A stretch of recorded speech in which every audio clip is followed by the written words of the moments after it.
Plug Eldorado. O mundo da informática com Tarcísio de Carvalho e Pierluigi Piazzi.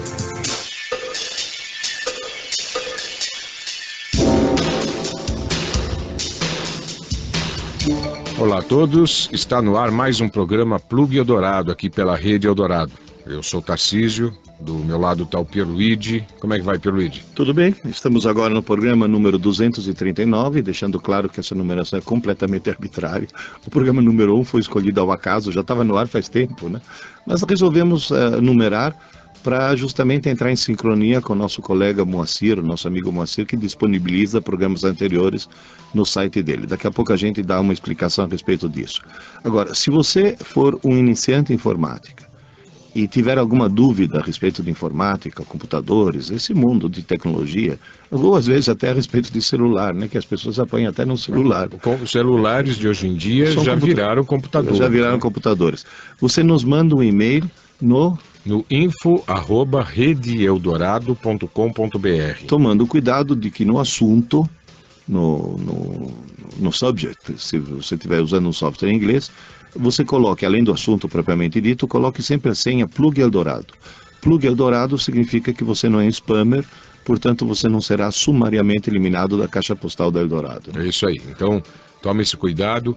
A gente gostaria de lembrar também o seguinte, se você nesses últimos dias tem tentado aí acessar o nosso site, o site da Intermática, o www.intermatica.org, e andou experimentando alguns probleminhas de acesso, página em obras, eu imagino que nesse momento que eu esteja agora conversando, falando com vocês, ouvintes, o site já esteja normalizado, mas ele realmente esteve em obras justamente para que as mudanças no site fossem efetuadas, tá? Então, nos desculpem por esse período que eu espero já ter passado, né? Um período tanto é que você veja fora bem, do ar aí, né? Recebemos um e-mail do Antônio e a esposa dele, a Inês. Eles têm 65 e 62 anos, portanto são uma fração considerável dos nossos ouvintes, tem mais de 60 anos, que é uma coisa muito, muito positiva, né? Mostra que as pessoas,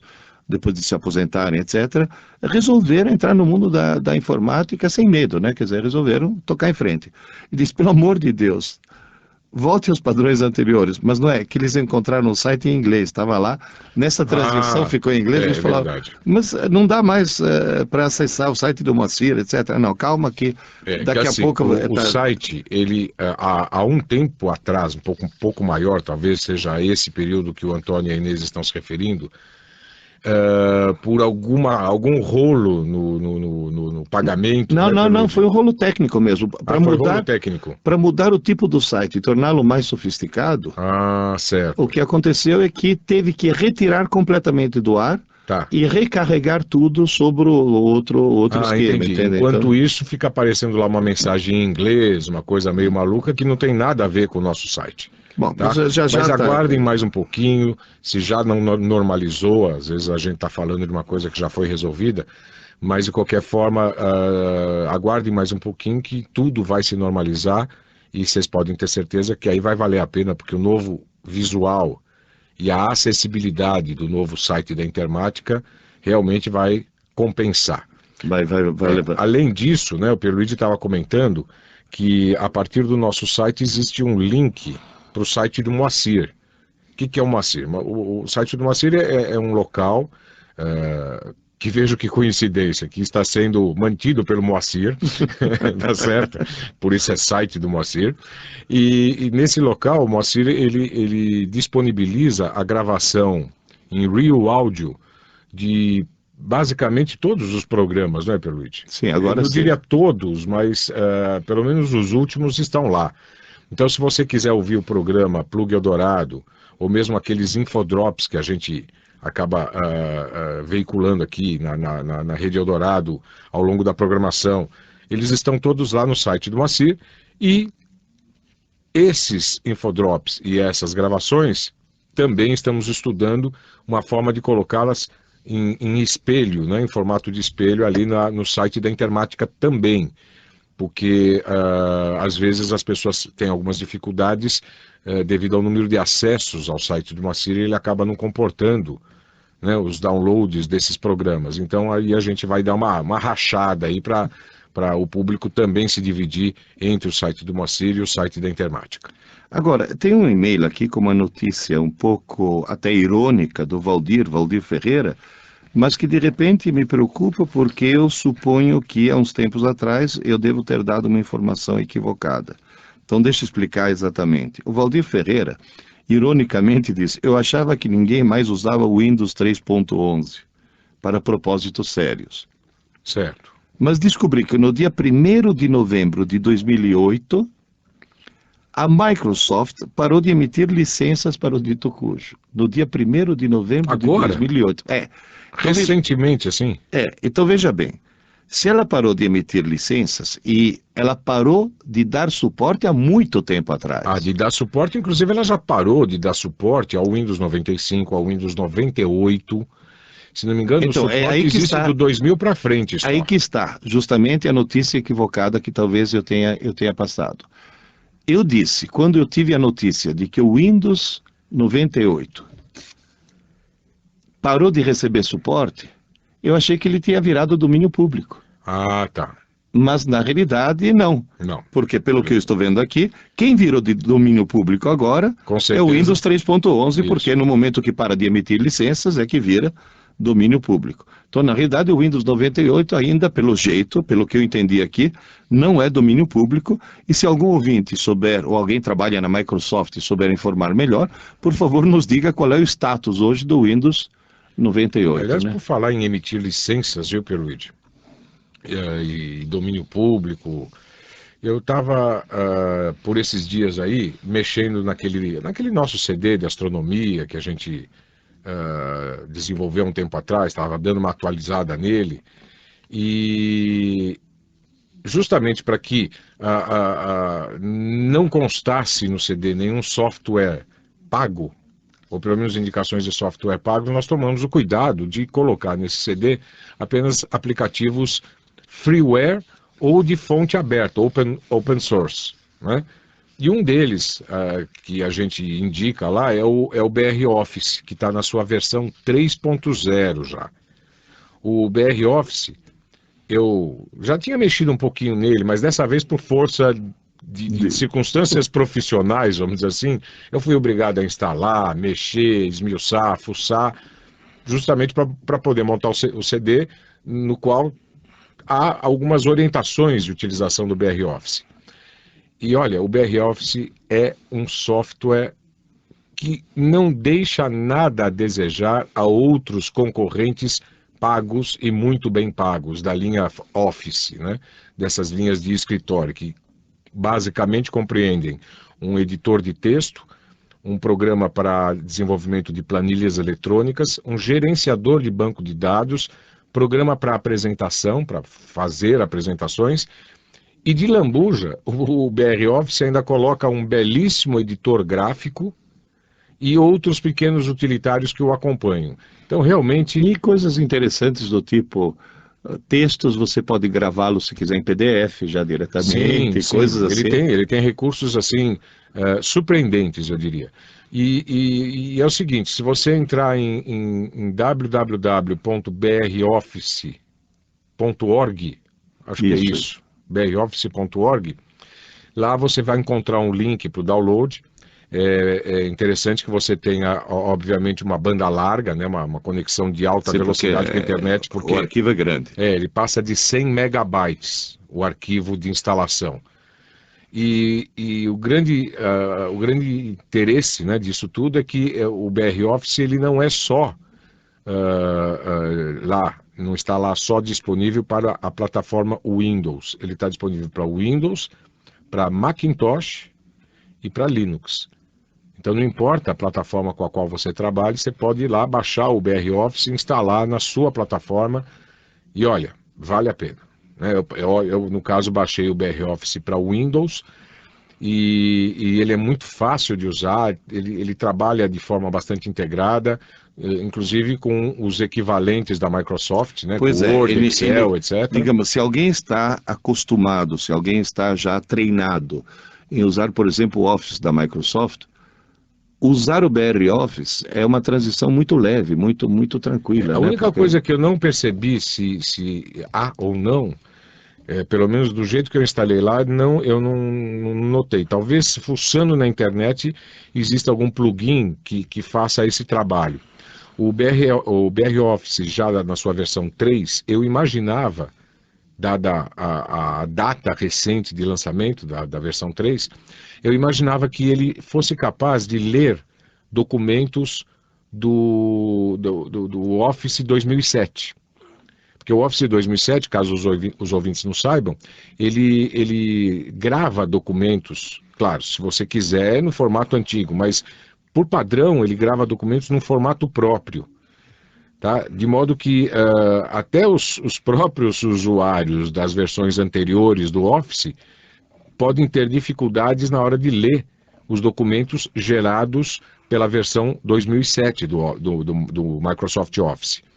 Então, como ele grava esses documentos no formato próprio, tudo bem, a própria Microsoft disponibilizou lá um arquivo de conversão que, caso você seja usuário das versões 2003 ou anteriores, você instala esse arquivo de conversão e essas versões anteriores passam a ser capazes também de ler os documentos gerados pela versão 2007. Bem, eu acreditava que o BR Office, na sua versão 3, né, a última lançada, também fosse capaz disso. Ele é capaz de ler documentos Word ou planilhas Excel no formato Office, Microsoft Office, mas pelo que eu percebi lá, até o formato Microsoft Office 2003. Ele não tem, por padrão, a capacidade de leitura dos arquivos do Office 2007. Eu acredito e espero, caso isso ainda não tenha sido feito, que logo lancem sim, com certeza absoluta vai. Para que ele possa ler também arquivos do Office 2007. Com certeza absoluta eles vão acabar fazendo isso. E a tal história, tem gente que fala, bom, então por que é de graça? Boa pergunta. Sabe, é um pouco aquela desconfiança do brasileiro de quando a esmola é muito, santo, desconfia. É de graça, porque é código aberto, é ótimo, vamos aproveitar isso. Né? E está sob a supervisão da Sun ainda. Da Sun. É porque a Sun Microsystems, ela havia comprado o Star Office, né, que era na realidade, uma produção de uma software house alemã. Né, Star, qualquer coisa. Stern Divisionen. Stern Divisionen. Stern é justamente estrela, que é Star, né? Uhum. Que é o Star Office. E a Sun, ela comprou o Star Office na época, e até a versão 5.2 do Star Office, ela entregou gratuitamente para o povo. A partir daí não, ela já começou a cobrar. Mas me parece que aí não deu muito certo essa estratégia. Tanto é que o Star Office já nem existe mais. No lugar dele, hoje, aqui no Brasil, o que pegou é o BR Office, que é um herdeiro do Star Office, assim, vamos dizer, né? Um filhote do Star Office, mas um filhote já muito bem desenvolvido. Então vale a pena, para quem não tem nenhuma suíte de escritório do tipo Office para instalar no seu computador e não quer pagar nada por isso, pode ter certeza que o BR Office vai te servir muito bem. Tarcísio, temos aqui o Fernando, um depoimento do Fernando. Estava ouvindo esse seu programa, esse seu conceituado programa, via site do Moacir, tá certo? É alguém que não ouve no horário que nós aqui na emissora estamos mandando para a antena, mas ouve a posteriori o programa gravado, né? E eu vi uma dúvida de um ouvinte sobre antivírus, se o Avast e o AVG podem conflitar quando trabalhando junto. Gostaria de relatar que tenho ambos, Avast e AVG, inclusive com os PyBot, trabalhando juntos há 1 ano. E nunca tive nenhum problema, pelo menos nesse aspecto. Quanto aos outros... Olha, eu não diria que os problemas são que acontecem necessariamente. Eu também já vi máquinas, e olha, agora você não me pergunte por quê. Porque realmente existem algumas máquinas, talvez a configuração ou coisa parecida, que permitem você instalar mais do que um antivírus e os dois trabalharem assim em harmonia muito pacífica. Já, por outro lado, eu peguei máquinas em que o Avast detectava ali nos arquivos de definição de vírus do AVG a presença de vírus e vice-versa. Então, o conflito ocorria basicamente nesse aspecto apenas. No trabalho que os dois efetuam, vamos dizer assim, online, quer dizer, o tempo todo ali, carregados na memória, como dois espécies de guardiões ali, caso entre um vírus, eles, né, já avisam, olha, entrou. Esse tipo de trabalho, realmente, um não interfere no outro.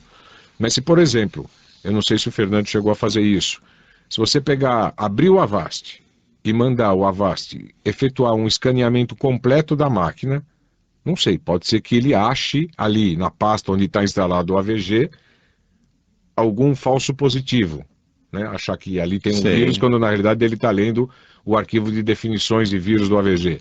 E vice-versa.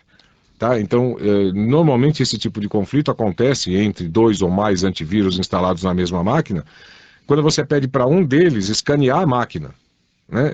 Mas não ficar ali naquela proteção residente. É esse termo que eu queria lembrar. Na proteção residente, realmente um não interfere no trabalho do outro. Temos uma dica aqui interessante, Tarcísio. Você lembra do Paulo Fino, né? Paulo Roberto Fino, né? O nosso ouvinte. Que, aliás, ele me pergunta aqui, deixa eu ver se eu acho a pergunta dele, falou, quando é que o meu livro, aquele Aprendendo Inteligência, vai ser lançado para deficientes visuais, ou seja, gravado em áudio de CD? Olha, por incrível que pareça, na Feira do Livro, quando teve essa Bienal do Livro agora, a Bienal do Livro, num dos estantes vizinhos, a editora que editou meu livro, tinha uma editora de audiobooks. Beleza. E o cara veio fazer a proposta, então provavelmente logo, só que vai ter uma coisa, viu, Paulo? Quem vai gravar é o Tarcísio, viu? Porque eu com essa voz... Eu fiquei sabendo agora. Com essa voz de taquara rachada eu não vou gravar, não. Então o Tarcísio vai gravar e, obviamente, fazendo aquelas pequenas adaptações. A gente pode gravar em dupla. Ou em dupla. Como a gente faz o programa, que tal? Como fazia Galileu, que sempre escrevia diálogos em que tinha um cara inteligente e um idiota sempre. Né? Ele era os dois, né, na realidade. Não, você sabe que todo o problema do Galileu... Mas olha, essa ideia da gente gravar, fazer um audiobook, nós dois... Como a gente faz aqui no programa... exatamente desse jeito. É interessante, né? O livro acaba virando quase que um programa, né? Então, o Paulo Fino encontrou um programa assim... engraçadíssimo. O Real Illusion, é o Crazy Talk.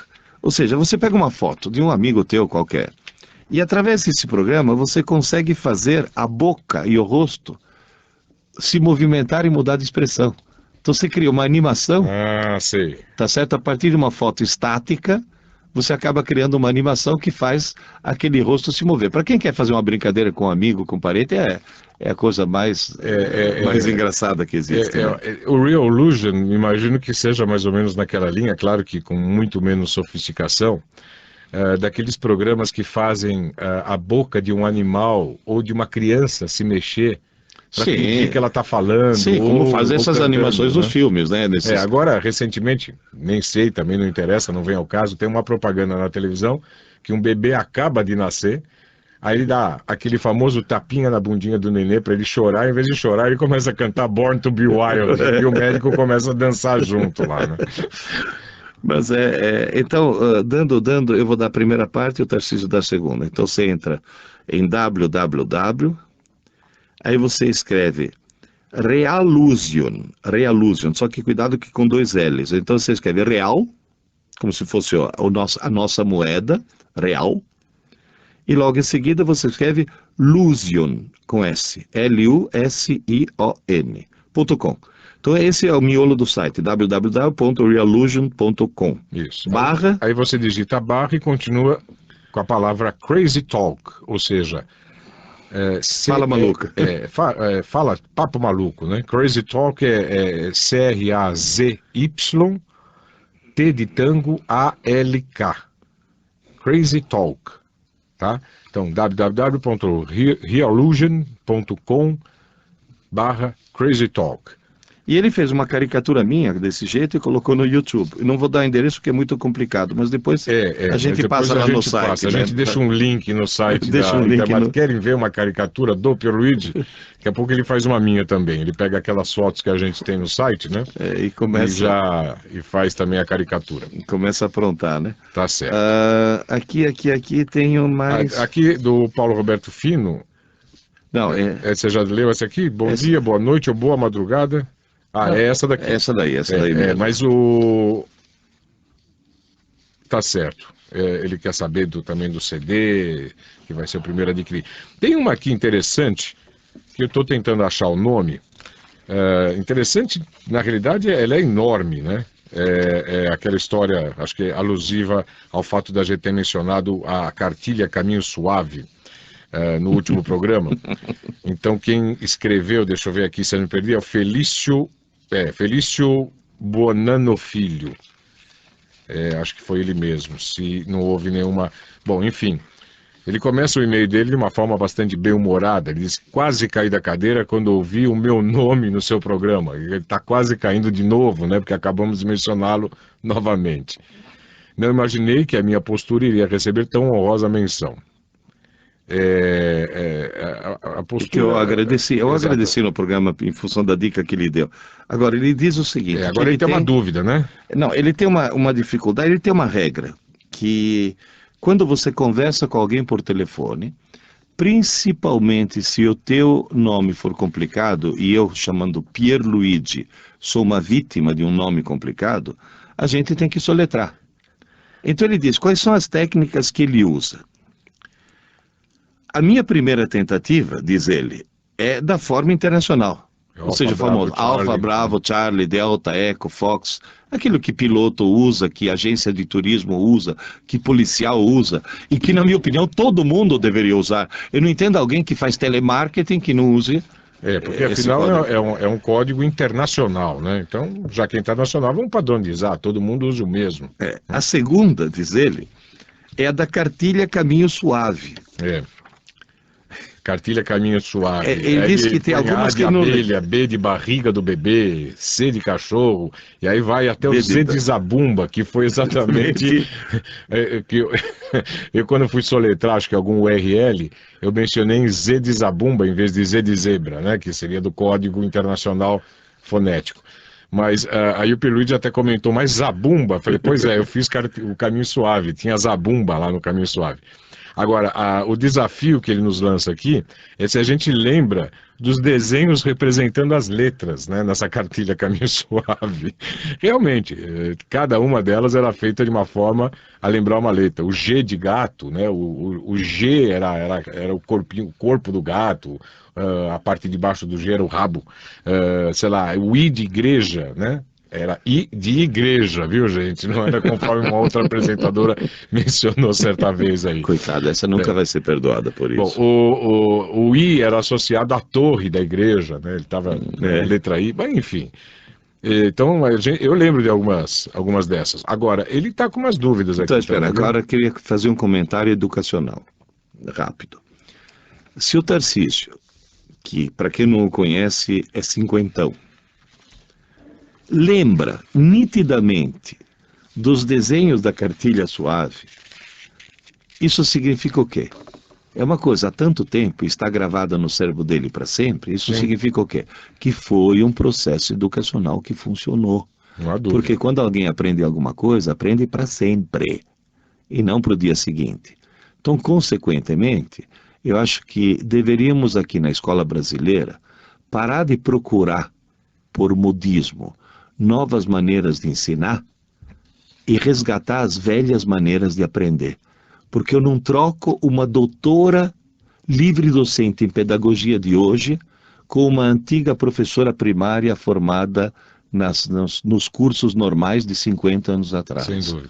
Entende? Quer dizer, esse é um dos motivos pelos quais a escola brasileira acabou virando essa catástrofe que é hoje. Agora, mas ele tem uma pergunta. A dúvida do Felício. Ele tem uma pergunta, ele diz o seguinte: depois de muitas idas e vindas de plataforma 95, blá, blá, blá, blá, eu recebi automaticamente... Só um detalhe, ele fala de várias plataformas, Windows, até Linux, e no caso do Linux, Ubuntu. Que até agora é o melhor, segundo Segundo ele colocou entre parênteses, até agora o melhor. Ele passou para o Vista, depois voltou para o XP. Diz que recebeu automaticamente a atualização Service Pack 3 do XP. E não me sinto seguro em instalá-la. Devo instalá-la? Eu não sei. Olha, eu de qualquer forma instalaria, tá? Por dois motivos. As plataformas Windows, elas são vítimas, têm sido vítimas de ataque de crackers. Por quê? Porque o Windows ainda é a plataforma mais utilizada nos computadores do mundo todo. Então, pela quantidade, né, pela porcentagem, pelo fato de representar a grande maioria, os crackers eles têm um alvo mais direcionado para o Windows do que para o Linux, ou mesmo para as plataformas do Macintosh, tipo OS X ou coisa assim. Por isso, a Microsoft, volta e meia, solta esse Services Pack, que na realidade são coleções de remendos feitos nas falhas, algumas de segurança, outras operacionais do próprio Windows. Que vem sendo detectada justamente pelos usuários ao longo de toda a utilização da versão original, né? Exato. Então, eu acredito que se você já recebeu automaticamente essa atualização, aceite sim instalá-la. Tá? Por exemplo, o Service Pack 2 no Windows XP foi uma excelente atualização. Foi o momento em que o Windows XP se tornou realmente mais seguro do que ele era. Foi acrescido um firewall e uma série de outras rotinas de segurança que tornaram o Windows XP mais confiável. Então, eu acredito que o Service Pack 3 não tenha lá muito a acrescentar em relação à versão Pack 2. Tá? Mas tá aí, instale. Você vai ter com certeza um Windows mais, vamos dizer assim, mais corrigido. E você sabe por que ele está usando esse Windows e não o Linux Ubuntu? Porque o modem 3G da TIM não funciona com Linux, que é uma burrice por parte dessas concessionárias e dessas operadoras e não fazer software que funcione também no Linux. Então atenção, Linux existe, viu gente? Liguem-se. Bom, vamos fazer um intervalinho, a gente volta já já, segura aí, daqui a pouquinho para o segundo bloco do programa de hoje.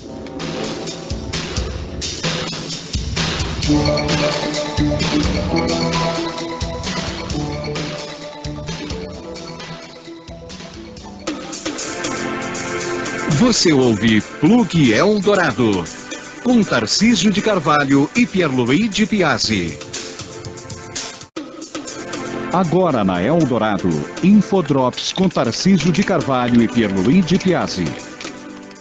Você algum dia na sua vida pensou em pintar um quadro? É claro que não, afinal não leva o menor jeito para pintura. Pois é, se é daqueles que não conseguem desenhar sequer uma casinha de campo com o sol brilhando no céu, então prepare-se para produzir verdadeiras obras de arte. Basta acessar o site artthread.org. Nele você terá à sua disposição ferramentas de desenho e pintura que permitem, em questão de minutos e com extrema facilidade, produzir quadros absolutamente fascinantes, dignos de serem expostos em qualquer galeria de arte. Então, se você quiser se tornar um artista, basta você entrar no www.intermatica.org e acessar o Infodrop de número 870. Pierluigi Piazzi e Tarcísio de Carvalho para Infodrops da Rede Eldorado. Infodrops com Tarcísio de Carvalho e Pierluigi Piazzi. Nesses tempos de crise do tráfego aéreo, crises da aviação, é claro que o tema vem à pauta. O Micael Rocha, que é um ouvinte nosso aqui da Rádio Eldorado, nos mandou uma dica bastante interessante. Essa dica é especialmente destinada aos amantes da aviação, e em especial para aqueles que são usuários daquele software de simulação, que é o Flight Simulator da Microsoft. Pois bem, o ouvinte Micael Rocha, ele nos remeteu ao site www.aerovirtual.com.br. Nesse site você encontra um monte de coisas que dizem respeito à aviação. São cenários, por exemplo, que você pode baixar lá para o Flight Simulator da Microsoft, ou então você pode encontrar aquelas famosas regras, né, de navegação. Enfim, vale a pena para quem, principalmente é amante da aviação, fazer uma visita. Se você quiser um link direto para esse site, Você pode acessar também www.intermatica.org, clicar em Infodrops e a seguir procurar o Infodrop número 332. Tarcísio de Carvalho para o Infodrops da Rádio Eldorado. Infodrops na Eldorado. De volta com Plug Eldorado. Tarcísio de Carvalho e Pierluigi Piazzi.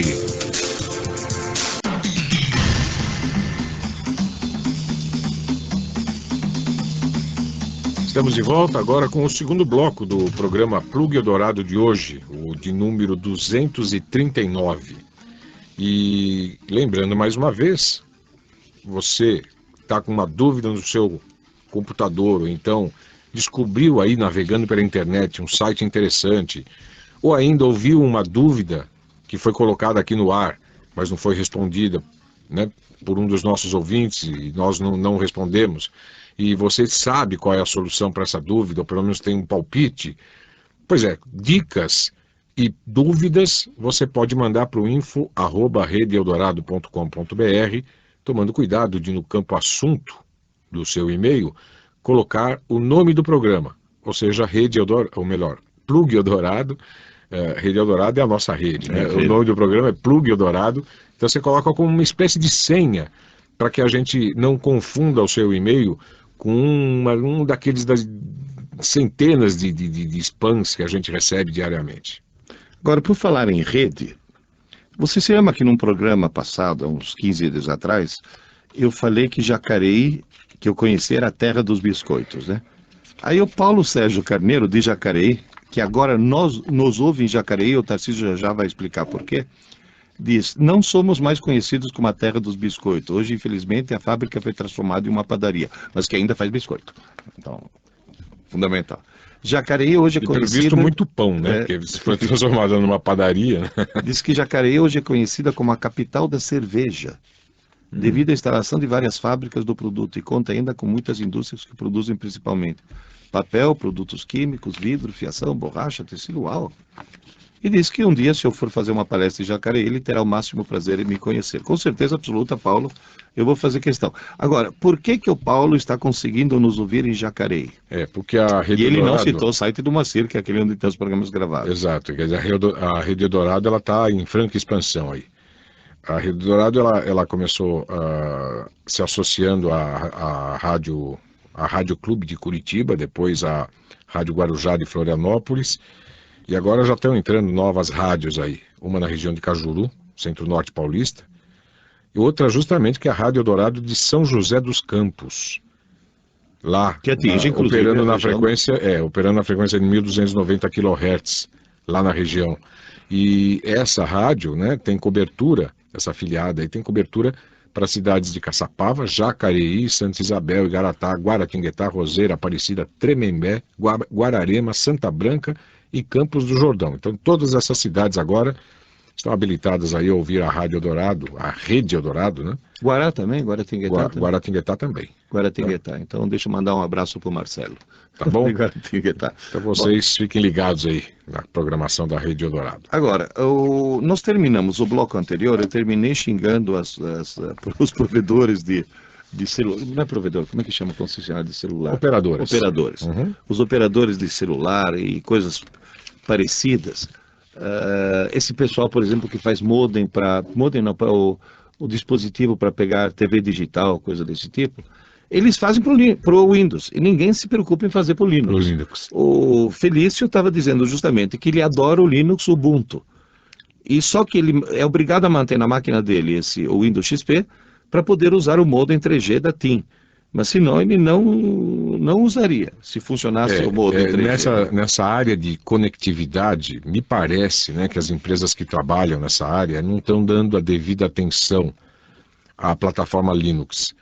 Um outro problema que eu experimentei há pouco tempo, não sei se ele foi resolvido, não voltei no site para descobrir se foi apresentada ou não a solução, é referente àquele roteador da D-Link.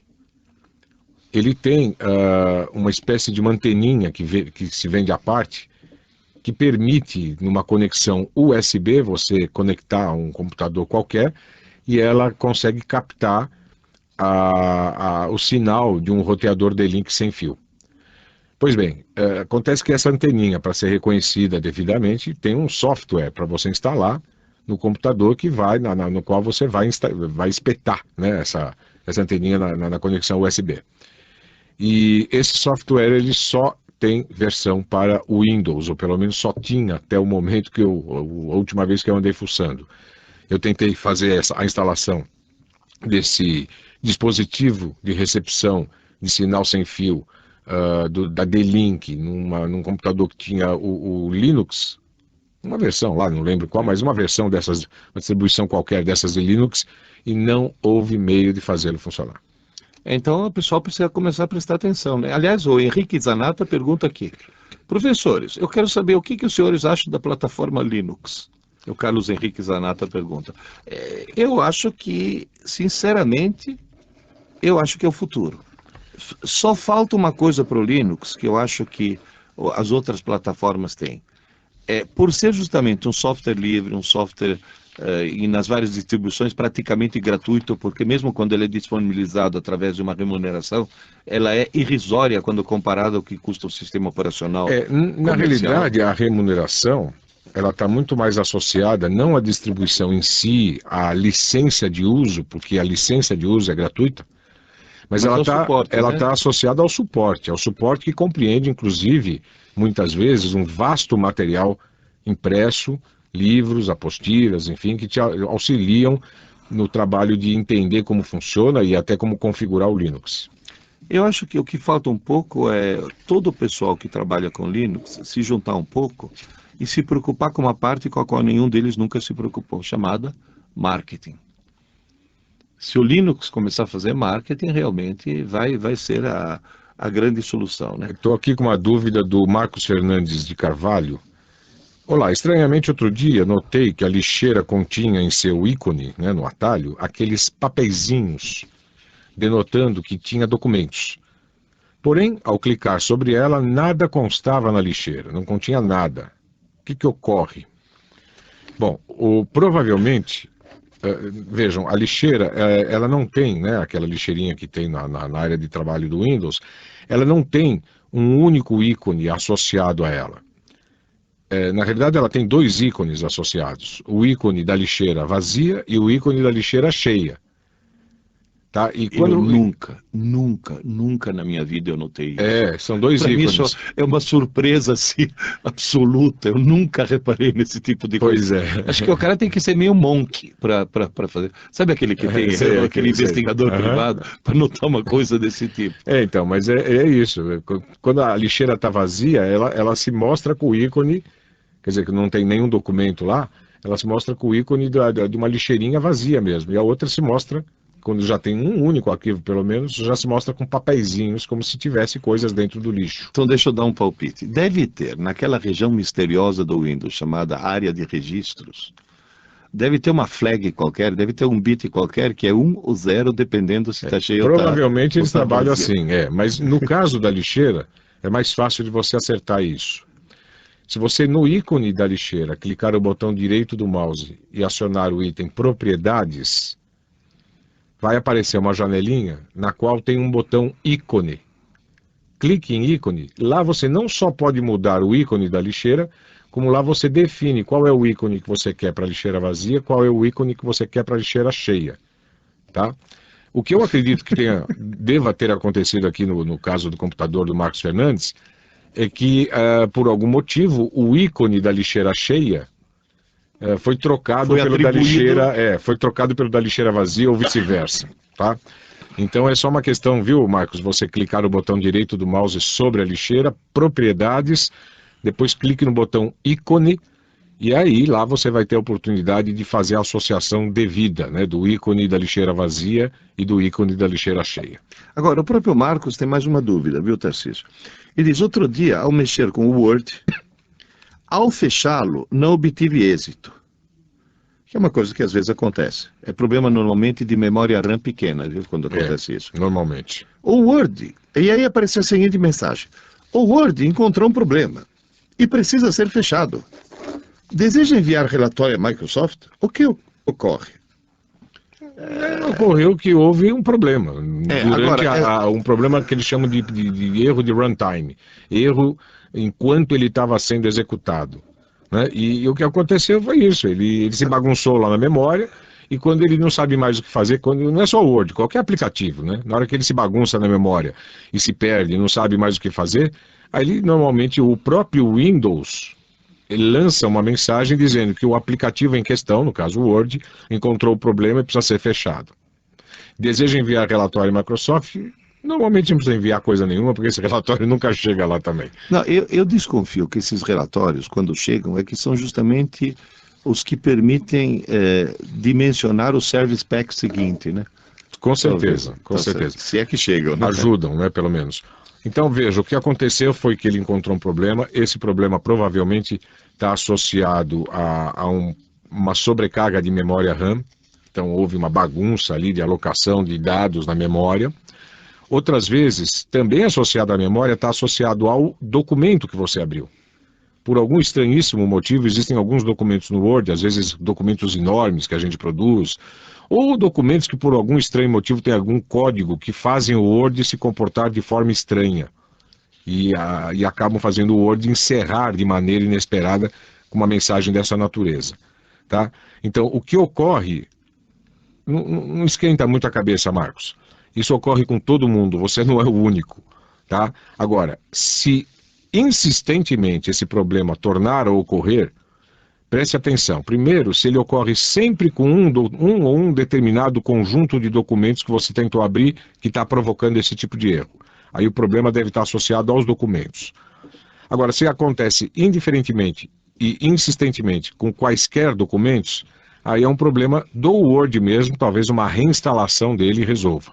Tem uma notícia que saiu na Unicamp e que deixou um dos nossos ouvintes um pouco preocupado. Pior de tudo que eu perdi aqui a assinatura dele, mas acho que é o Lutito, viu, Tarcísio? É o Lutito, pelo estilão é o Lutito.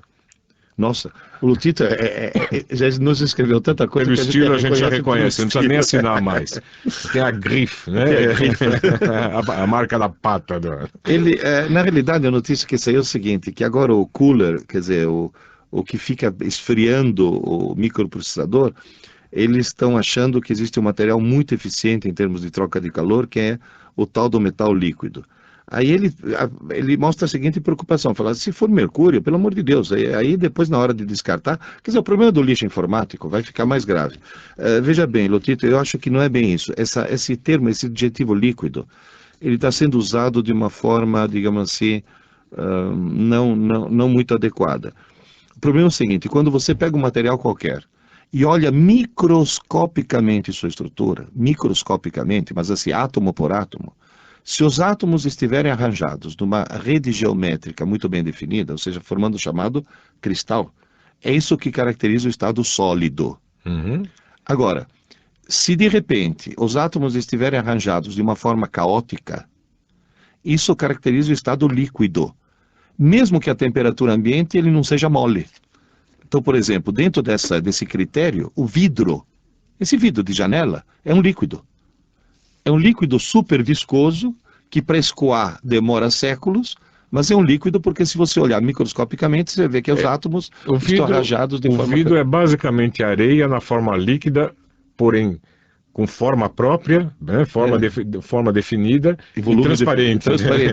Quer dizer, uma areia fundo, esquisitíssima. No fundo, é um líquido em câmara lenta, câmara lentíssima. Né?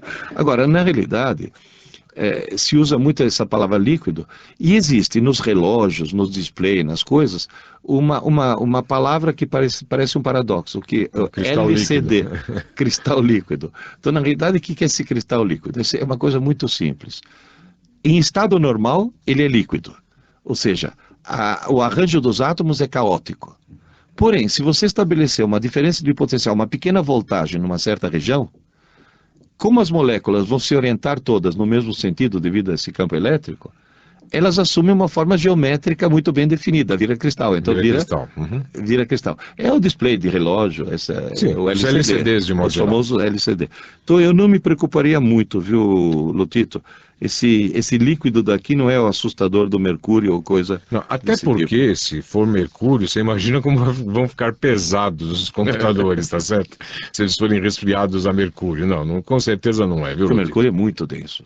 É extremamente É denso. quase o dobro da densidade do ferro. É uma barra de ferro Tanto é boia. que, se não me engano, pode ser que a informação não esteja muito precisa, todo veleiro tem na quilha embaixo, tem que ter um lastro. E esses que competem no American Cup, esses veleiros assim de ultimíssima linha, eles usam essa quilha inferior oca e preenchem com mercúrio, de maneira a ter a máxima densidade. Já os americanos já enchem com urânio, que aí pronto, afinal Já está tudo resolvido. Agora é gozado que os campeões do mundo são suíços. Ah, é? De vela, que tem a famosa piada do Lula lá na Suíça, que deu risada quando lhe apresentaram o ministro da Marinha suíço, né? Que falou, vocês não têm mar e tem ministro da Marinha? Ele disse que o presidente da Suíça olhou para ele e falou, e vocês? Que tem ministro da Educação, né? Quer dizer, na realidade, são os paradoxos equivalentes. Agora, aqui nós temos uma dica muito interessante do Alexandre Rodrigues da Silva, de São Bernardo do Campo. Você se lembra, Tarcísio, que no nosso programa nós citamos várias vezes o CCleaner? Sim, que é um programinha que serve basicamente para dar aquela limpada geral no computador, incluindo as sujeiras do registro do Windows, né? Então, os criadores do CCleaner criaram outro software que oferece a possibilidade de recuperar arquivos que foram apagados sem consentimento ou por erro. Interessante. Esta possante e interessante aplicação foi criada para que se possam recuperar todos aqueles arquivos que se extraviaram do computador. Quer dizer, estão no computador, mas estão extraviados, de alguma forma. Seja por erro no momento de eliminá-los ou por diversas causas de extravio. Esse software chama Recuva. Tá, e o endereço que ele nos passa aqui para você é meio complicado. Ter uma página para acesso a esse Recuva, imagino que seja uma página a partir da qual você possa fazer o download. Mas, olha, se você entrar... Até diz ele que é Recuva grátis, né? Ele é gratuito. Bom, mas não está difícil. Escreve Portuguese, né? Portuguese, português, com S mesmo no final, portuguese.eazel, esse é com Z. Então, eazel, com L no final, .com. Esse é o domínio. Entrando nesse site, provavelmente já deve ter caminhos que levam até a Recuva, mas de qualquer forma, o miolo, quer dizer, a parte inicial do endereço é portuguese, ou seja, português com E no fim, .eazel, eazel escrito com Z e L no final, .com. Aí digita uma barra e você escreve L de Lima, V de Vitor, LV, barra, group, ou seja, G-R-O-U-P de Papa, barra, view, ou seja, V de Vitor, I-E-W, barra, KL 25627, KL 25627, e finalmente barra, recuva.htm. Esse Recuva é simples, é do jeito que eu falei, Recuva. Agora, se você tiver na dúvida, não conseguiu anotar, faz o seguinte, entra no Google e escreve Recuva, R-E-C-U-V-A, Recuva. Muito provavelmente o Google vai achar essa página e você vai te remeter diretamente a ela. E olha, se funcionar, nós não testamos ainda, mas se funcionar, vai atender pelo menos uns 30% dos pedidos que nós recebemos aqui, né? Eu apaguei não sei o que, agora como é que eu faço? Apagou não sei o que, agora como é que eu faço? É exatamente as pessoas que, sem querer, apagam coisas, né? Tem uma pergunta aqui rapidíssima. Edmar está perguntando: senhores professores Tarcísio ou Pierluigi, como faço para apagar um CDR? Olha, um CDR, ou seja, não um CDR-W. Espera, mas um CDR. Espera só um instante que ele mandou essa dúvida de novo, e acho que ele foi mais específico. Tá, como então faço para apagar músicas de um CDR? Ah, para apagar músicas de um CDR. Pois é. Será que ele quer apagar algumas músicas e outras não? Então, aí que está o detalhe, você não apaga. O CDR, ele tem essa característica, uma vez gravados dados, músicas, não importa. Para o CDR não interessa o que você gravou. Gravou, está gravado. Você não consegue apagar.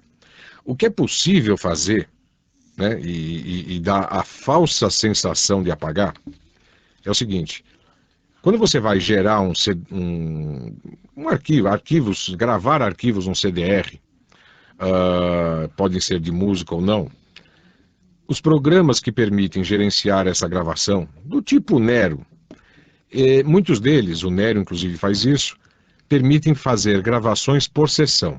Então, por exemplo, imagine um CDR, ele tem 700 megabytes de espaço disponível quando ele está limpo, virgem, né? Não foi utilizado ainda. Aí você vai lá e grava, por exemplo, 100 megabytes de dados, que podem ser inclusive músicas no formato MP3, tá? 100 megabytes de dados. Sobram 600. Sobram 600. Se você está interessado em utilizar esses 600 megabytes futuramente, você precisa tomar cuidado de, durante essa sessão de gravação, não encerrar o CD. Não encerrar, porque se ele for encerrado, acabou, ele foi encerrado. Você gravou aqueles 100 megabytes e jogou fora os outros 600 megabytes. Então você faz uma gravação multissessão. Então você grava uma sessão de 100 megabytes mas não e não fecha o CD, não encerra. E deixa aberta a possibilidade de gravar os outros 600 megabytes quando você quiser. Bem, aí com esse CD que você gravou nessas condições, sem fechar a sessão, você um outro dia vai lá, coloca o CD outra vez lá na gaveta e vai gravar uma segunda sessão de dados. Nessa segunda sessão de dados, se por exemplo você quiser remover alguns dados da primeira sessão, você até pode fazer isso, porque o programa de gravação ele vai identificar quais são os arquivos que já estão lá gravados e vai permitir acrescentar novos. E aqueles que já estão lá gravados, ele também permite que você apague. Só que apague entre aspas. Exatamente, é um pseudo-apagamento. Na realidade, ele apenas elimina do novo índice de arquivos que ele vai gerar para aquele CD. Ou seja, o arquivo continua lá, ocupando espaço, ele não é definitivamente apagado, ele fica lá. Só que ele fica inacessível. A todo mundo, menos a Polícia Federal. Exatamente, que tem um jeito de recuperar esse negócio. Ou talvez com o tal do Recuva, né? Dá para recuperar com vários aplicativos, vários utilitários que tem por aí, né? Mas o que eu quero que você entenda então é o seguinte, uma vez utilizado um espaço de um CDR, esse espaço fisicamente não pode mais ser reutilizado. Você até pode gravar uma nova sessão com outros dados e com um novo índice que não inclua dados da primeira sessão, ou alguns dos dados da primeira sessão. Eles ficam inacessíveis, dando a impressão que o seu CD teve arquivos apagados, mas isso não foi efetivamente realizado. Tá? Os arquivos continuam lá, apenas eles não estão mais acessíveis quando você faz quando você manda removê-los, vamos dizer assim. É claro que no final das contas, na hora que você acabar encerrando esse seu CD, se você mandou apagar alguns dados, os dados que estão acessíveis, eles não vão totalizar mais os 700 megabytes, porque alguns dados não acessíveis estão lá e estão ocupando espaço. Então veja, não dá para apagar arquivos fisicamente de um CDR, se você quiser fazer assim, né, gravar, desgravar arquivos, aí tem que ser com CDR-W, que é o Readable and Writable, né? Que é gravável, lido e escrito. Como é que a gente poderia traduzir, Pierluigi? Legível e escritível, né? Uma coisa assim, tá certo? Tá certo. Bom, agora com a nova ortografia, acho que a gente pode usar até a nova... Tudo bem, a gente inventa mais uma reforma aí. Uma reforma aí, né? O Tarcísio, o nosso ouvinte... Dá tempo, né, de ver mais uma, né? O Marco Antônio Adamo. Dá.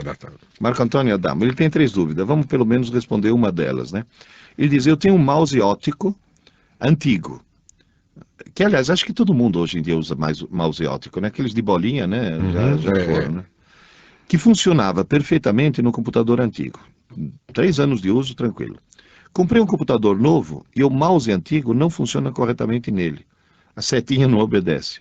Só funciona corretamente com o mouse novo, também óptico, que veio com o computador novo. Existem diferenças entre mouses mais antigos e os novos? Bom, pelo jeito sim, né? Pelo jeito sim, bem provável, né?